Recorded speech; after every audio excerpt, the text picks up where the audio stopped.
దేవుని పరిశుద్ధ నామానికి స్తుతి కలుగునుగాక.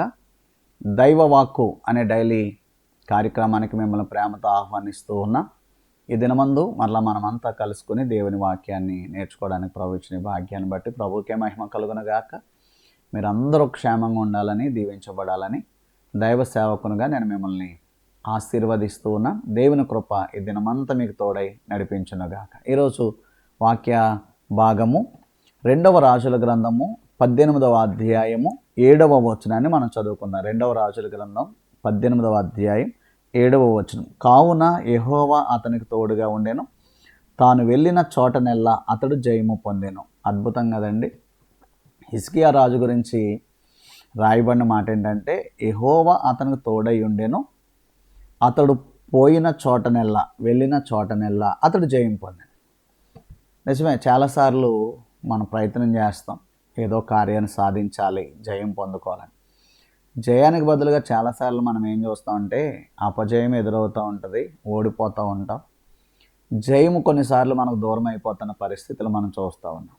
కానీ హిజ్కియాకి జయం వచ్చిందంటే ఎలా వచ్చిందంటే, వెళ్ళిన చోటెల్లా జయం అంటండి. అంత అద్భుతమైన మాట. వెళ్ళిన చోటనెల్లా జయం పొందుకుని.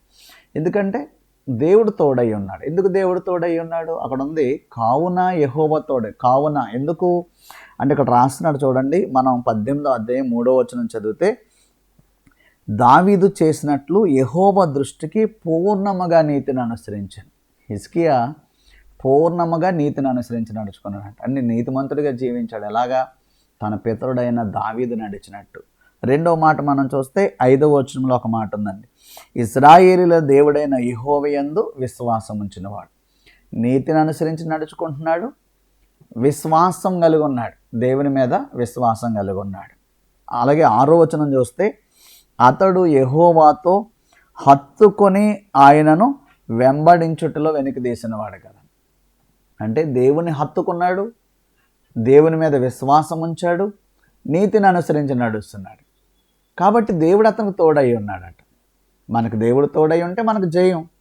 దేవుడు మనకు తోడై ఉండాలంటే మనం కూడా దేవుని హత్తుకుని దేవుని మీద విశ్వాసంతో నీతిని అనుసరించి నడవాలన్నమాట. కాబట్టి దేవుని వాక్యాన్ని ఈరోజు వింటున్న దేవుని బిడ్డలారా, దేవుని హత్తుకుని ఉండండి. ఈ రోజున మనం దేవునితో గడిపే సమయాన్ని ఇవ్వలేకపోతా ఉన్నామండి. రోజంతా 24 గంటలు ఎలా గడిచిపోతుందో మనకు తెలియదు. సెల్ ఫోన్ చూడటానికి టైం ఉంటుంది, వార్తలు చూడటానికి టైం ఉంటుంది, మన జాబ్ చేసుకోవడానికి టైం ఉంటుంది, ప్రయాణానికి టైం ఉంటుంది, భోజనానికి టైం ఉంటుంది, మన కాలకృత్యాలు తీర్చుకోవడానికి టైం ఉంటుంది. Everything has time. మనకి ప్రతిదానికి సమయం ఉంది. కానీ వాక్యానికి కానీ దేవునికి కానీ మన సమయం ఇవ్వలేకపోతుంది. దేవుడికి ఇవ్వడానికే మనకు సమయం లేదు. ఈరోజు ప్రభు మనతో మాట్లాడేది ఏంటంటే, హిజ్కియా దేవుని హత్తుకున్నట్టుగా మనం కూడా దేవుని హత్తుకొని దేవుని మీద విశ్వాసంతో నీతిగా నడిస్తే నువ్వు అడుగు పెట్టిన చోటల్లా జయం పొందుకుంటావు. నీకు జయం ఉంది. నువ్వెందుకు ఓడిపోవాలి? నువ్వెందుకు ఓడిపోతావు? ఓడిపోకూడదండి. ప్రభు కృప మనకు తోడై ఉంటుంది. నువ్వు జయం పొందుకుంటావు. అడుగుపెట్టు ప్రతి చోట జయం పొందుకుంటావు. వెళ్ళిన ప్రతి చోట జయం పొందుకుంటావు. నీ వ్యాపారంలో, నీ కుటుంబంలో, నీ యొక్క ఆర్థిక విషయాల్లో, నీ యొక్క కాంపిటీషన్స్లో, నీ యొక్క విద్యలో అండి, నీ యొక్క ప్రతి టార్గెట్లో కూడా జయము దేవుడు అనుగ్రహిస్తారు. హిజ్కియాకి ఇచ్చిన దేవుడు మనకెందుకు ఇవ్వరండి? మనం ఇంకా దేవునికి హిజ్కియా కంటే మనం ఇష్టమైన వారం కదా.